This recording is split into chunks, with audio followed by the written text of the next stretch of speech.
Finalement, on y est. Voilà. Après toutes ces préparations, tous ces papiers, tous ces trucs, voilà, on y est. On est officiellement israélien et c'est un sentiment qui est indescriptible en vrai.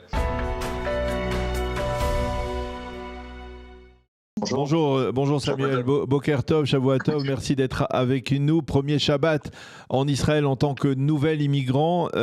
Alors, tout d'abord, vos sentiments? Un seul sentiment, ça y est. Finalement, on y est. Voilà. Après toutes ces préparations, tous ces papiers, tous ces trucs, voilà, on y est. On est officiellement israélien et c'est un sentiment qui est indescriptible en vrai. Pour l'instant, on vit encore sur un nuage et on ne se rend pas vraiment compte qu'on a fait l'Alia. Pour l'instant, on a l'impression qu'on est en vacances, c'est des longues vacances, mais on se rend compte petit à petit qu'on n'a pas de billet de retour. Oui.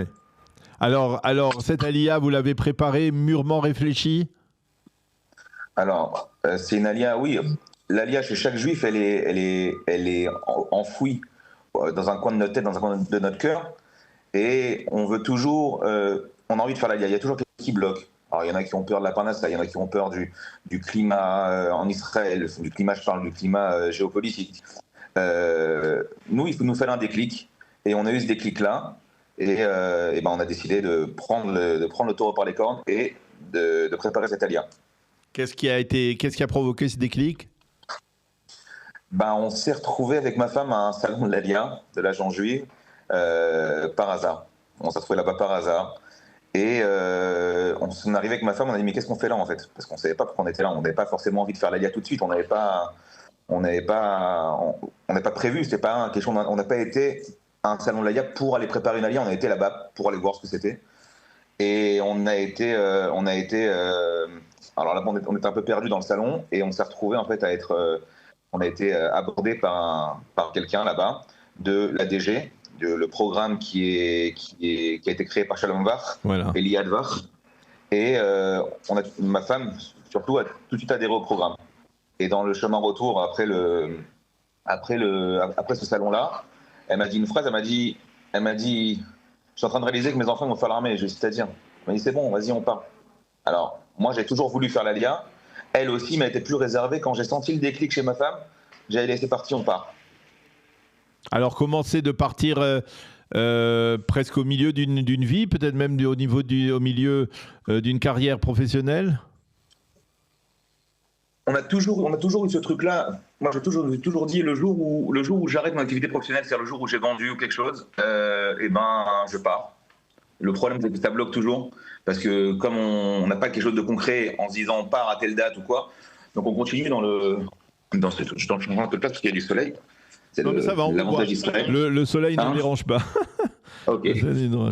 Oui, donc en fait, moi, je m'étais toujours dit ça. Moi, le jour où je vends mon affaire, et ben, je pars.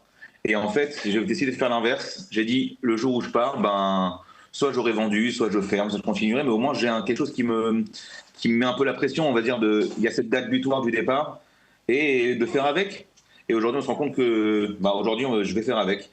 Je vais continuer mes activités à Paris, mais j'ai fait l'Aliyah. Alors, vous avez choisi cette Aliyah de groupe avec Shalom Vach, bien entendu, à Afula. Ce n'est pas courant, les Olim qui s'installent à Afula. Afula, c'est un peu une ville qui est un peu éloignée, on va dire excentrée par rapport à Tel Aviv, la métropole, ou Jérusalem, ou d'autres villes, ou même Yehuda et Shomron. Pourquoi Afula? On a visité. Alors, le programme de Shalom Vach, Aliyah de groupe, nous propose plusieurs villes. Et alors, au début, avant de commencer tout le programme, moi, pareil, en tant que bon français, j'ai dit que j'avais envie d'aller à Petar Tikva, une ville centrale. Et en fait, on se rend compte de la réalité du terrain. Et que, alors, il y en a qui ont choisi Petar Tikva parce que beaucoup veulent être proches du centre. On s'est rendu compte qu'en fait, notre Aliyah, c'est pas forcément ça. Quand on dit aux gens, on va à Afula, ils nous disent, Afula, alors soit il y en a qui ne connaissent pas, et ça s'arrête là, donc on leur explique que c'est Afula, puis il y en a qui connaissent, ils nous disent, mais qu'est-ce que tu vas faire là-bas? Mais c'est loin. Mais je dis, c'est loin de quoi? Il y a tout. C'est une ville où il y a tout. En Israël, dans n'importe quelle ville où on va avoir un supermarché, des supermarchés cachers, des canyons, des synagogues, il y a de tout, des écoles pour les enfants, il y a tout dans chaque ville. Et en fait, on a choisi Afula parce qu'après avoir visité plusieurs villes, on s'est rendu compte que c'est une ville qui avait beaucoup de potentiel. Et on pouvait bien se développer. On a voulu une bonne intégration pour nous et pour nos enfants, et de mettre nos enfants directement dans un milieu israélien total, afin que l'intégration soit à 100%. Et donc là, vous aviez réuni toutes les conditions pour vous installer le mieux possible là-bas. Voilà, alors l'avantage aussi avec Aliade Group, c'est qu'on a un peu une Aliade clé en main. Ça veut dire qu'ils vont nous expliquer que c'est tel quartier, c'est telles écoles. On n'a pas à chercher. L'Alia est beaucoup plus simple, on va dire, parce que même sur place, on a des gens qui s'occupent de nous.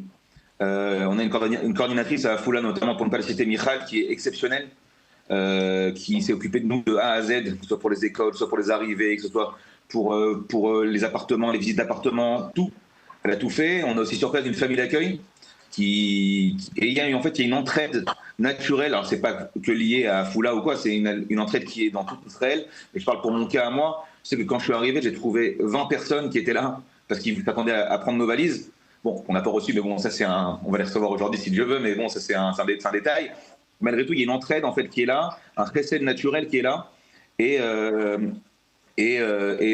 on apprécie vraiment ça. Même les enfants ne comprenaient pas, mais ils nous ont dit mais qu'est-ce qu'ils font tous ces gens ici? C'est le chesed en Israël. Ils sont venus, ils nous ont emmenés à manger. On a trouvé chez nous, on a trouvé le frigo rempli. Au prochain, c'est une entraide qui est vraiment à part. Israël, on se rend compte que c'est un pays qui est vraiment à part. Et on se dit que ça y est, notre rêve d'une vie est en train de se réaliser. Même il est réalisé. Et on ne regarde pas en arrière. Ah, jamais. Je dis toujours qu'on a déjà du mal à vivre dans le présent. On vit une vie. Si on vit dans le passé, on va vivre 2 vies. Trop compliqué. On vit dans le futur, on vit dans le présent, en espérant que le futur soit bon. Mais déjà, vivre dans le présent, c'est plus important. De vivre les moments à 100% et de se dire, voilà, on profite de chaque moment. Et chaque moment, ça va être un moment encore meilleur. C'est ce qu'on se dit. Eh bien, Samuel Cohen-Goudard, merci beaucoup d'avoir accepté de répondre à nos questions, d'avoir accepté de partager vos sentiments après ce premier Shabbat en Israël. On vous souhaite beaucoup de réussite, la meilleure intégration possible et Be'atzlacha. Merci beaucoup et Shavua Tov, et encore un grand merci donc à l'agence juive, parce que dans tout l'accompagnement qu'on a reçu. Et merci encore à Shalom Bach et sa femme et toute son équipe pour cet accompagnement-là, parce que sans eux, sans cet accompagnement-là, je ne pense pas que notre allié aurait été aussi facile. Voilà. Aussi facile. Mais voilà, on vous souhaite beaucoup de réussite pour la suite et que des bonnes choses. Merci beaucoup encore, Samuel Cohen-Goudard, d'avoir été avec nous ce matin. Bonne journée, Shavua Tov.